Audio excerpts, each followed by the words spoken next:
Merci. Donc pour dire juste ce qu'il m'a dit à l'époque en réponse en direct, donc pas Manuel Valls, c'est Cazeneuve, il me dit, Monsieur Richard, je suis d'accord avec vous, il aurait fallu faire le Conseil d'Alsace.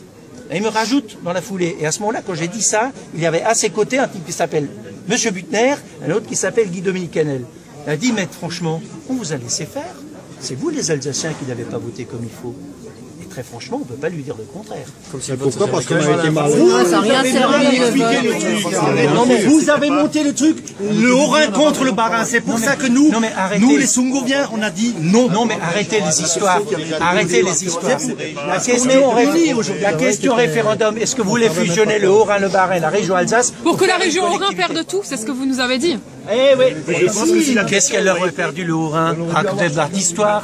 Vous connaissez un peu le fonctionnement? Arrêtez de raconter des histoires. Qu'est-ce qu'il aurait perdu le Haut-Rhin? Vous avez fait peur à tout le monde. Non mais attendez, qu'est-ce qu'il aurait perdu? Parce que vous pensez que maintenant c'est plus facile. Mais on peut pas savoir, vous avez rien écrit. Mais vous pouvez faire ce que vous voulez. J'ai fait Les textes ne sont pas écrits. J'ai fait 150 réunions, vous êtes allé à la réunion, vous avez écouté? On n'a pas non. J'ai fait 150 réunions en 2013. Vous y étiez en 2013 aux 150 réunions? Aucune. Donc après, c'est facile de dire, je n'ai pas lu, je n'ai pas écouté, je suis pas allé aux réunions, j'étais pas informé. Évidemment, quand on n'a pas été aux réunions, c'est facile de dire qu'on n'a pas été informé. Mais ceux qui veulent être informés auraient pu y aller. J'ai fait une réunion. J'ai fait une réunion dans le Sungo. Les personnes que j'ai rencontrées dans les réunions, c'est 40 000 personnes. Et 58 000. Et 58% des gens. Non, effectivement, c'est que 1,8 million, 1,870 000. Mais tout le monde n'a pas voté. Et malheureusement que 35% de participation. Parce qu'au total, c'est 58% de oui quand même. 58% de oui. Mais la réalité, c'est que 42% de non ont compté plus que 58% de oui.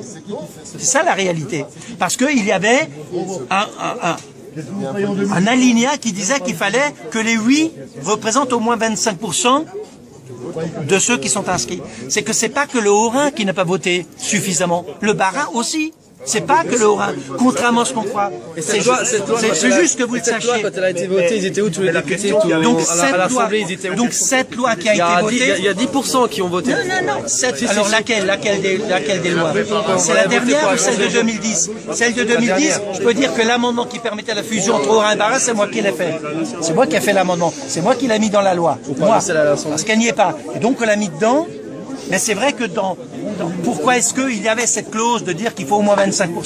Parce que la base sur laquelle la loi s'appliquait, c'était ce qu'on appelle le référendum d'initiative populaire. Le référendum d'initiative populaire demande à ce qu'il y ait un minimum de